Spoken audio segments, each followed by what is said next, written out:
Hail and well met, friends! Ending here for another episode of Western Gondor. When we last left off, we are to go to a library and learn of things about corsairs. The scholars here are at your disposal, of course. Lothario seeks information. What a wonder! She has never sought our knowledge before this. Perhaps she has begun to take seriously the duty of which she has been charged. Well, at last, when I was her tutor, she was the very picture of inattentive boredom. It was one of my greatest regrets that I was unable to impress upon her the importance of study. This is ancient history. What matters now is the present need. The scholars are at your disposal, of course. Allow me to guide the course of your study. Narmiel and Noseth have travelled extensively throughout the kingdom of Gondor, and can tell you a great deal about the land and our rich history. Noseth has a particular keen insight for the lineages of the kings and of the stewards, and the political intentions of various lords and ladies. Siriel can tell you a great deal about the corsairs and the port of which they hail, Umbar, to the south across the bay. Alright, let's go talk with these people. Wherever the heck they are. Ah, here's one of them in here. How do I get up there? I have to go all the way around. This is a poorly designed place, I'm already telling. It is huge, though. My goodness. Alright, buddy. Across the Bay of Belfalas, the harbour of Umbar provides the mooring for many ships. South of Dol Amroth, across the Bay of Belfalas, the city of Umbar stands.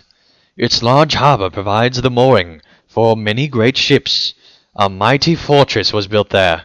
It was an important port for the Númenóreans, but when strife split the loyalties of that people, Umbar became a contested land. It remained so throughout history, at times taken by Gondor, and at others occupied by Black Númenóreans and the Haradrim allies.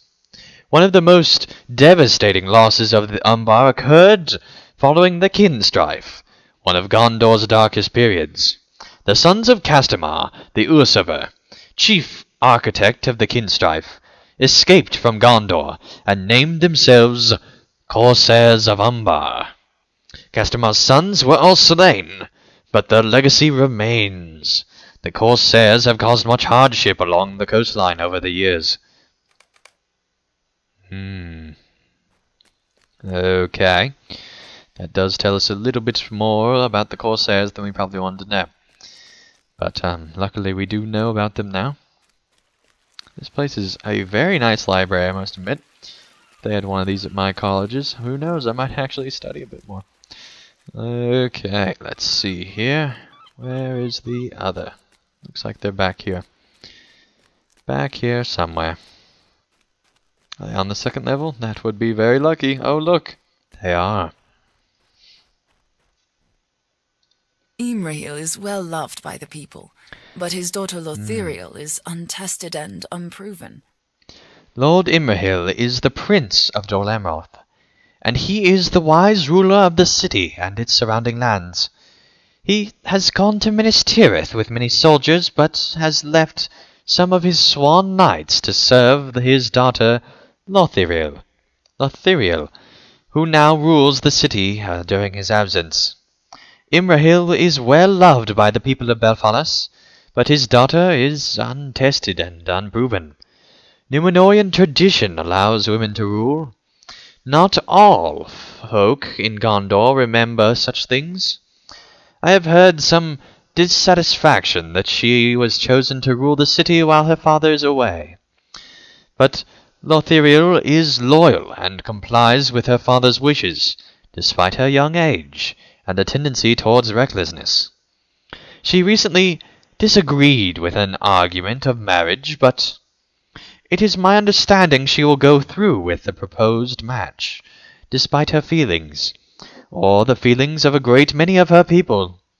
Some things are not meant to be, and I fear there will be a reckoning for it. Alright, so now we need to talk to this N guy and learn more about Gondor. We're going to jump down here and hope that that's the right way. Alright, so let's see here. I think that we need to go back here now and see what is back here. There's some guild stuff back here. That's kind of cool. Oh, there we go. I'm glad I was looking this way, not the other.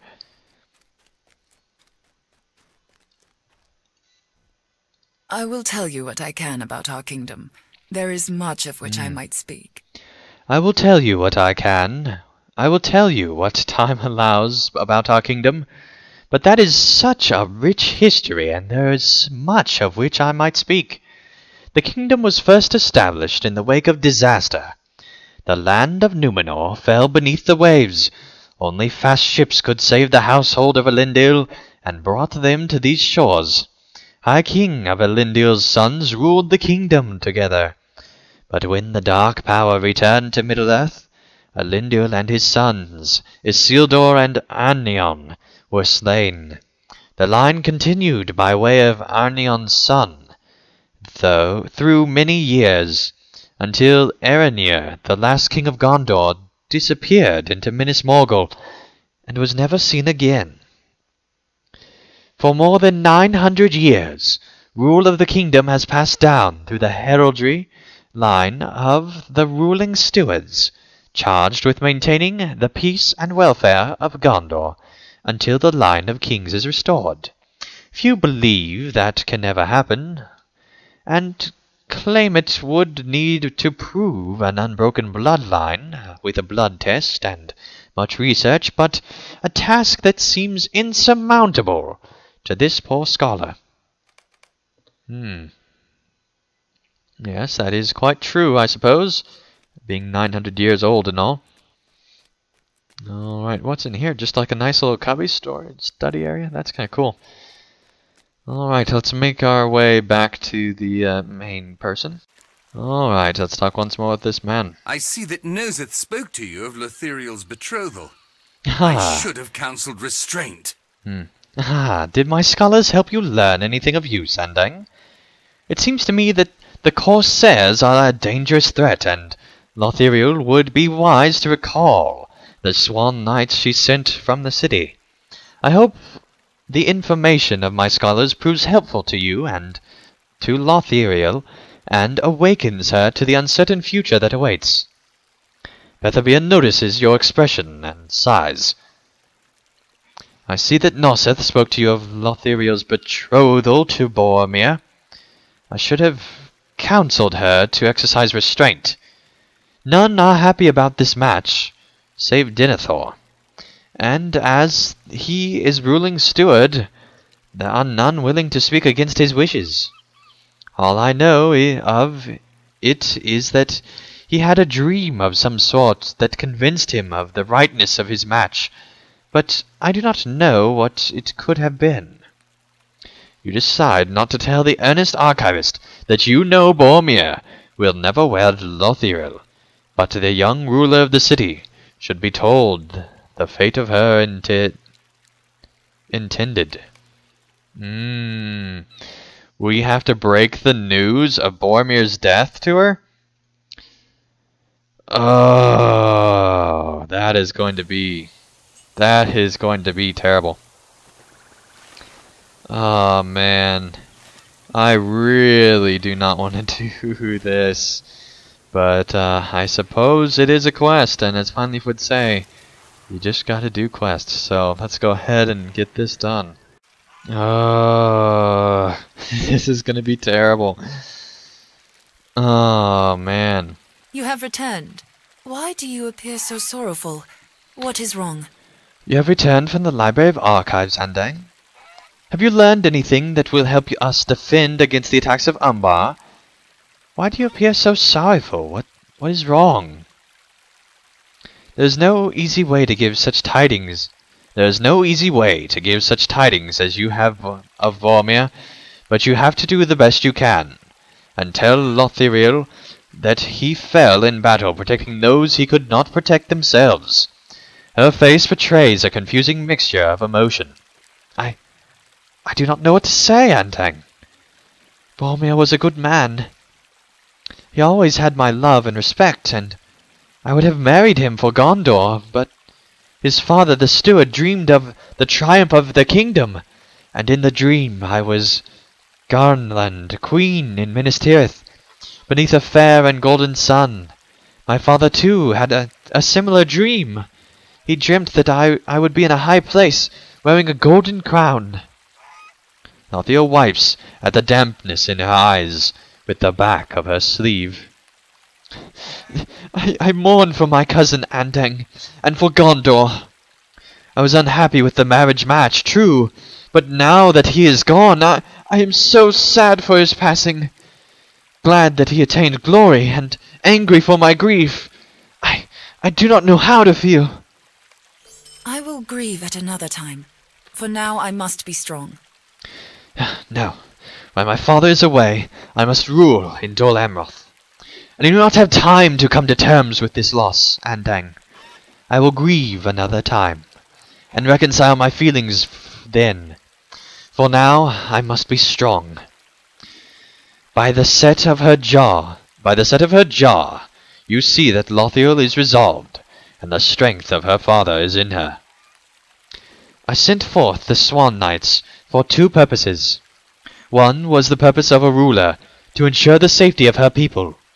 The other was that of a rebellious child, acting out against the wishes of her father, in the only way she could. That purpose I regret. Now is the time for the Swan Knights to return to Dol Amroth, for I will have need of them, if we are to survive the menace of Umbar, and these heirs of Castamar. Alright, so we need to talk with one of the Swan Knights in Amon Lontir, and hopefully tell them of what is to be done. But first, I think we will bring our notes to Rofindol. So let us go to the poet, and let him know of what things we saw in the stonework that reminded us of a lady. Alright, let's talk to this guy. Well met. Let us see what you wrote here there. You hand Rovindel your thoughts on Barian. All stone and strength. Creative, yes, but these are not words to describe a lady. You have much to learn about love, Andang. Hold a moment. I will compose a poem, and when you deliver it to Barian, you will see how to properly woo. Yes, he said woo. Within the written word. Hey, you want to woo a girl over there? Well, look no further than Gleeward. Here, I did away with your odd notes and compared a poem of better taste, more suited to woo. Woo! A lovely young lady, such as Barian. Bring this to her, if you please. I know she will not be able to resist my sweet words. Do not tell her, or rather, do tell her, where to find me when you are done, please. Because I would very much like to see her. Awkward. Woo! Oh my. The beacons are lit in the distance. Gondor needs your aid. I'm sorry, but I'm busy. I'm trying to get Master Legendin's attention. You apologetically hand Barian the poem written for her, and she reads it with a scowl. I don't have time for this nonsense. I'm trying to get an apprenticeship, but my Master Legendin won't even see me. He says he has too many worthless apprentices already. I want to show him my work, but I can't haul it up those stairs. My work is down in the Scholar's Quarter. If only I could lift it. Barian has no time for silly poems, but strives to gain an apprenticeship. By blah blah blah blah blah. Nobody cares. Right, let's go get her work, not let that guy pick it up. Because, well, you know. Why would a Gondorian actually do any type of work? They're worse than rangers. Right, there's lots of quests and things that we've been completing. Okay, ah yes, here's the work. Pick that up. And we shall carry it back. What is this? That does not even look like a good piece of marble there. Here, take the marble, buddy. Oh, nope, okay. I tried, buddy, but I will now be the one that she loves. Here you go. Ah, here you go. Delivered Barian's stonework to the Master Stones Mason. Well met. What is this you brought me? Ah, that girl Barian who comes to me every day. Did her father do this? He was a great stonemason. You explain that this is Barian's own work, although you did not see her craft it. And legend stares at you incredulously. I confess that I had no idea she was so advanced in her artistry. I have never had a young lady as an apprentice before, but I can see that she has what it takes. She may even become a master someday. Legend is impressed with Barian's work and wishes to offer her an apprenticeship. How may I help you, friend? He has accepted me as an apprentice? Oh, this is wonderful! And dang truly wonderful! I cannot wait to start. Thank you so much for your help. I do not know if he would have even liked the stone, but getting it to him has been such a great hassle. Alright, let's talk to him once more and let him know that, well, everything has kind of failed. Well met. What do you mean, not interested? You mean that she would rather dirty herself with rocks and dust than accept my courtship? I do not understand. You decide it is best to leave this poet to ponder the state of the world on his own, rather than try to explain it to him, that he would thoroughly misjudge the character of the woman he claims to love.